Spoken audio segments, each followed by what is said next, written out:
Hi, I'm Steve Clemons, and I have a question.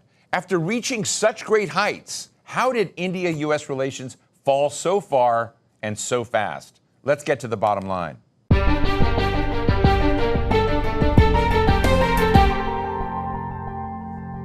A 35-minute phone call. That's all it took to shake the decades-old relationship between India and the United States. It was June 17th, and it followed 4 days of fighting between India and Pakistan. President Donald Trump announced the ceasefire, and then he claimed he'd brokered the truce. But Prime Minister Narendra Modi begged to disagree, saying no one forced his hand.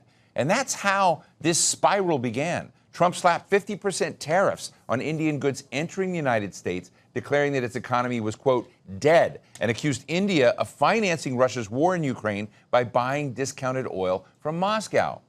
For decades, the United States courted India as a counterweight to China. But while Trump was launching his war of words, Modi was cozying up to the leaders of Russia and China at the Shanghai Cooperation Organization summit. So is the new U.S. attitude towards New Delhi actually pushing India and China and Russia closer together instead of further apart? Today we're talking with Anja Manuel, the executive director of the Aspen Security Forum, and she's author of This Brave New World, India, China, and the United States. And Ravi Aggarwal, the editor-in-chief of Foreign Policy and author of India Connected, How the Smartphone is Transforming the World's Largest Democracy. Ravi, Anja, great to have you both on the show today, discussing what I think is one of the hottest issues right now, which is the seeming discontent between the leaders of India and the United States. And my sense is we've been trying to become close to India for decades, and it looks like it's gone into the gutter. So, Ravi, can you help us understand who has lost India from the U.S. perspective?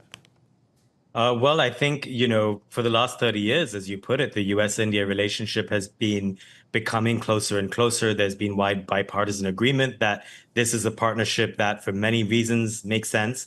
And in the last few months, two things have happened, really. One is that when India and Pakistan had a conflict in the month of May, and the two sides were looking to de-escalate, and the United States did get involved. There was a call between President Trump and the leaders of those two countries.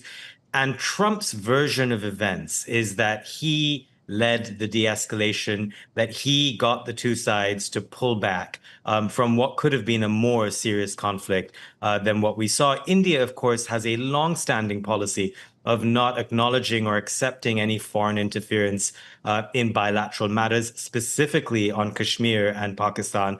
So it had a standard line in which it said, no, we disagree with what President Trump is saying here. Pakistan steps in right then and says, Mr. President, you should get the Nobel Peace Prize for what you did. So that instantly rocked the balance, where the United States was upset with India for not towing the line in that particular case. And then fast forward to the last few weeks, where the United States imposes 50% total tariffs on India, which includes 25% specifically on India's purchases of Russian crude because of that fact. So you add all of that up, and you have a country of 1.4 billion people that is very upset at the United States, not only for what it sees as belittling it. Trump has also called India a quote unquote dead economy, but for not seeing that it has been acting in its own strategic interests, and that's being ignored here. So the relationship between the world's two biggest democracies, what President Obama once said would be the defining partnership of the 21st century, is now not looking like a partnership at all. Ravi, I'm just trying to get my head around this. Are you saying that because of this Nobel Peace Prize, reticence from Prime Minister Modi, that you're seeing a case where the system is not doing what it's doing, and leaders have, in fact, made an impact? The pettiness has made a real impact on a huge relationship. I think it is a factor. We will never know how much of a factor it is. Look, I'm a journalist. I've spoken to diplomats both in the White House and in New Delhi in recent weeks. The Indian side truly doesn't understand. They are befuddled. They don't get why the United States has seemingly turned so much, so sharply on this relationship. They suspect it is because Trump cares so much about being lauded for his peace efforts around the world, and specifically in this case, the India-Pakistan conflict, that he cares so much about that he's willing to throw India under the bus. That is the Indian take. The American take is that, well, they were involved. They did make a phone call. They did help. And look, there is a history of U.S. officials actually playing a very important role in de-escalation in India-Pakistan conflicts. But that is never publicly acknowledged in that way. Maybe later in memoirs, think of Colin Powell, think of Dick Armitage. But India's upset at how this has been handled. And on both sides, really, this could have been handled better. Anja, I'd love to get a sense from you how this chessboard of, great stake, big stake actors, India, Russia, China, the United States are squaring off, because what we've just seen in the backdrop of what Ravi just shared is this fascinating meeting of the Shanghai Cooperation Organization, where we see the leaders of China, of Russia, of India having essentially hand-holding kumbaya time, is something that no one really expected, but would love to get a sense of both the drama of this, but also the stakes involved for the United States at this moment. Yeah, the stakes are huge. And thank you for expanding it out to Russia, China, the other partners that India could bring to the table. Now, the optics this week of Modi hand in hand with President Xi and President Putin, they looked bad. But I don't think the theatrics of this summit match the underlying reality. And this gets back to what you and Ravi were just talking about. Leaders matter. And clearly, President Trump and Peter Navarro, who keeps saying aggressive things about India, have hurt Modi domestically in a way that is difficult for him. He's now being criticized by the opposition for being too close to the United States. And so Modi needs to visually move closer to China and to Russia. Underneath all that are big geopolitical forces that I believe push India and the United States closer and closer together, and China and India more and more apart. And let me talk a little bit about what those are. On the security side, I think your viewers know, Steve, that India and China have had big spats, including people dying along their high Himalayan border. The Indians are worried about the Chinese increasingly having their military, especially their submarines, around the Indian Ocean. And so over the past decade and a half, really, India and the United States have gotten closer together on the military side. Now, what you're seeing here is that the policies of the Trump administration aren't closely coordinated between what's going on with economic policy, where there is a big dust up with the Indians over trade, over oil being purchased from Russia, and what's happening on the security side, where I do think Secretary Hegseth and his team are looking for ever closer relationships with the Indians on the security side. Ravi, I'm interested in whether this is just a surface spat, or are these, to come to what Anja just talked about some real key structural factors, whether this will go away and largely at the structural reasons why India and the United States, not just from geostrategic reasons, but also because of consumer reasons, because of the way technology is moving, that this is something that's been overblown. Logic would suggest yes. The last 30 years would suggest yes. But the last few months haven't sounded very logical. Nothing about the ongoing trade talks between India and the United States has really added up, where the two sides haven't really been cognizant of the forces on either side that are leading them to say what they're saying. I think Anja made a very crucial point right now about domestic pressure. And look, politics has two dimensions always. There's the international side and the domestic side. And for Prime Minister Modi, there's a reason why India has always needed to pose high tariffs on dairy and agriculture, because they're outsized parts of the Indian economy. So the fact that that has become entangled in the things that Peter Navarro or President Trump are saying about India is regrettable. To your point, Steve, were we to come back to a wider trajectory, there is much more that unites India and the United States than divides them. And to Anja's point, there is much more that divides India and China than unites them. And I think that is a good framework through which to look at the last few weeks of summitry in China and some of the angst between India and the United States. We do need a correction on the recent angst. I don't know what it would take for that to happen. India and the US, by the way, are still talking behind the scenes on a possible trade deal. So if something emerges on that front, then maybe we could correct the balance here. One of the real cornerstones of America's strategy in the Indo-Pacific is the Quad. Australia, Japan, India, the United States. Is the Quad dead right now?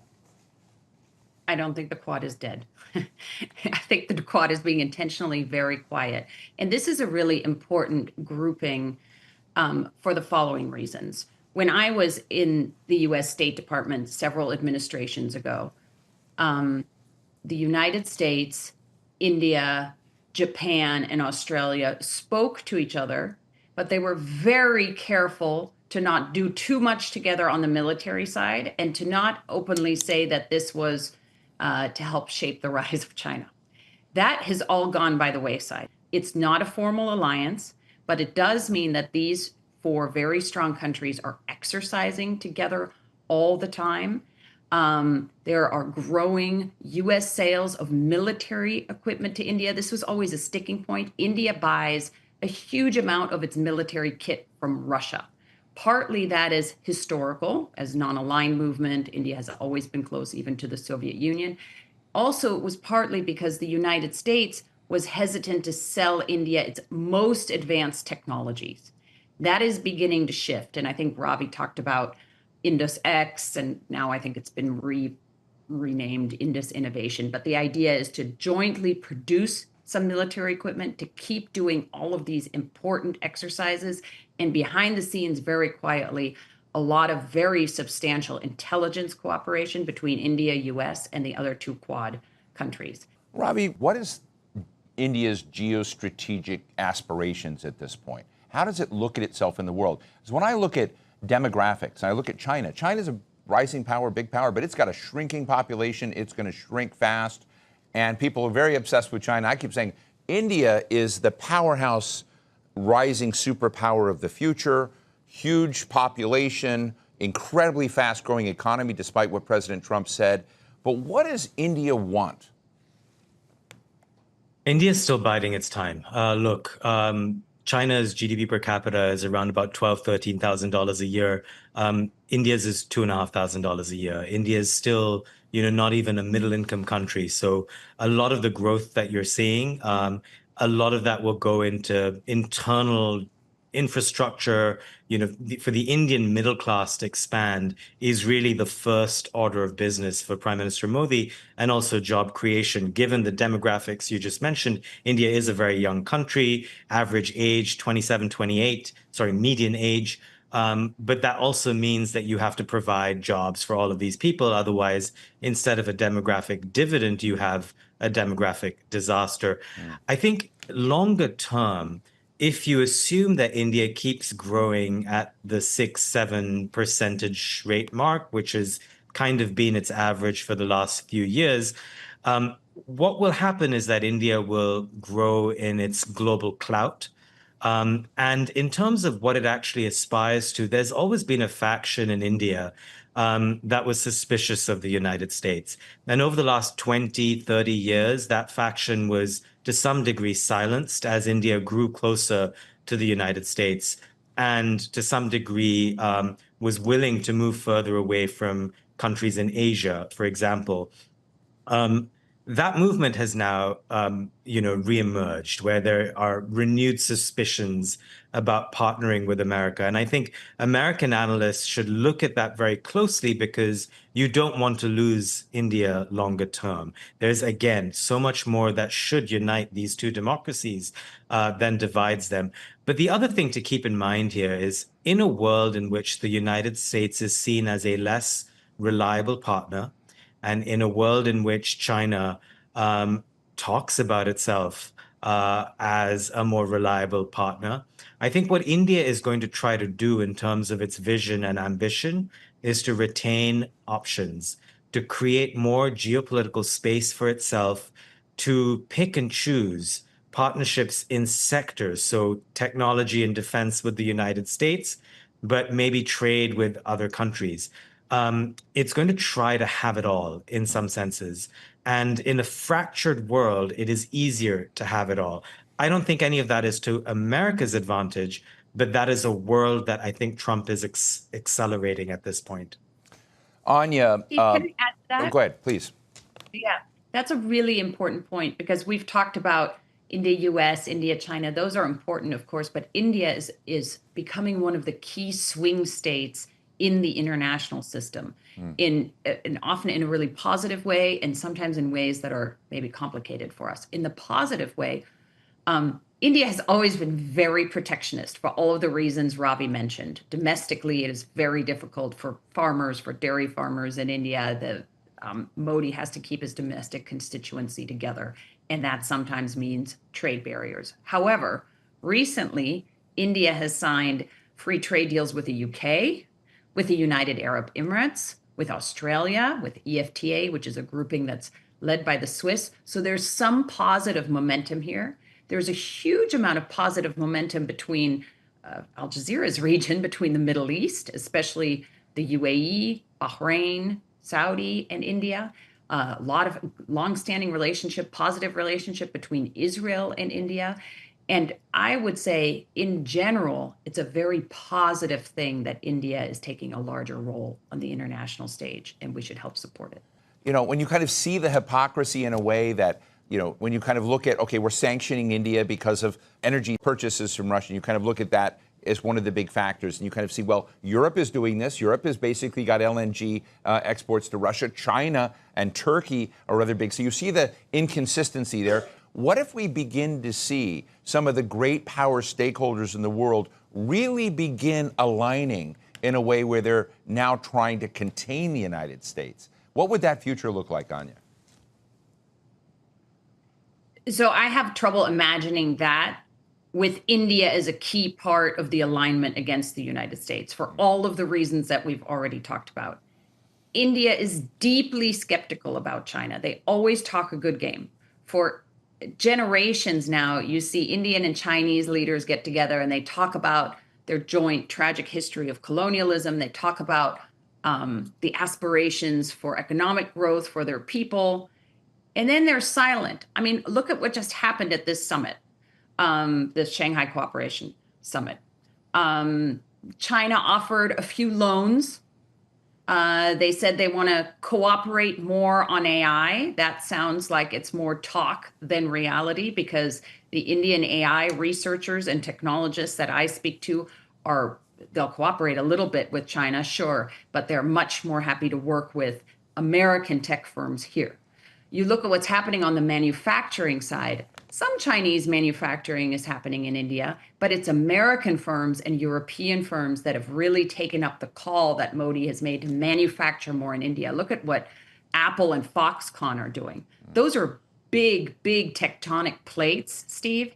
And I hope I'm right with this, but I think this spat, which is a real one, and it's very serious because of all the domestic political issues we talked about, I hope that the tectonic plates are pushing in such a way that we will get through this spat and the U.S. and India will continue to be aligned. Ravi, you know, we've seen the kind of foreign policy tantrums from the White House towards various countries and governments. And then it largely I sort of think it largely works out. Does the world need to see Modi blink before Donald Trump will come out and relax things, or will we all get distracted by something else and this will sort of resolve itself? How do you sort of see the next iterations of this tension going? I think it's quite possible that Donald Trump might get distracted. I'll tell you this, India won't get distracted. This is the India-US relationship mattered more to India than it did to Donald Trump. Modi faces significant domestic pressure on this fact in parliament, in the country's media. Sentiments in the country of India against America have really swung. Trump was actually adored in India 2 years ago. Today, he's a villain. That isn't going to change very quickly. And I think that will make it harder. It will constrain Modi's ability for some sort of a rapprochement with Trump personally. On separate tracks, I think there could be a trade deal because that would be advantageous to both sides to not have 50% tariffs on India. On oil, for example, I think it's entirely possible that Indian refiners will say, look, we were buying Russian crude because it was the cheapest crude on the market. Maybe we should diversify over time. That is stuff that could happen, of course. But it takes a while for these things to shift around. And then lastly, the oil question, you mentioned that Europe, to some degree, is buying LNG. China is buying Russian crude. Here's the thing that the United States is not acknowledging that I think is very obvious to Indian people and viewers and listeners, is that were India to stop buying Russian crude tomorrow, one thing would happen. It would buy it from somewhere else. The global price of crude would go up, and the price of the pump in the United States would go up, and you would have inflation. That is the reason why the Biden administration did not force India to stop buying Russian crude. It's as simple as that. Everything we're hearing from Trump and Navarro is just obfuscating that very simple fact. Right. And Anja, just finally, could we actually see a resumption of really crazy tensions between Pakistan and India over this incident? I think you could, and the tensions that we talked about in the beginning of the program in May, that boiled over in May, are not resolved. I think in this case, Pakistan is playing a weak hand extraordinarily well. No one quite knows what happened and how involved Pakistan was in the terrorist attack on India earlier this year. Having the Pakistani army chief be invited to the White House is unprecedented, but there are a lot of things about President Trump that are unprecedented. I think partly what you're seeing here, and part of the reason that Pakistan has been able to play its weak hand so well, is because in the United States government, you don't have a lot of senior diplomats in place yet at the table and able to give clear advice. Some of these issues that are so sensitive to the Indian side around, we don't have others mediate. We don't want a rehyphenation of the relationship. Those are things that experienced diplomats would normally say to the president up front, and I think here that may not have happened. Well, we will wait and see and maybe have you both back to discuss that. Anja Manuel, Executive Director of the Aspen Security Forum, and Ravi Agarwal, Editor of Foreign Policy, thank you so much for joining us today. Thank you. Thank you, Steve. Thank you. So what's the bottom line?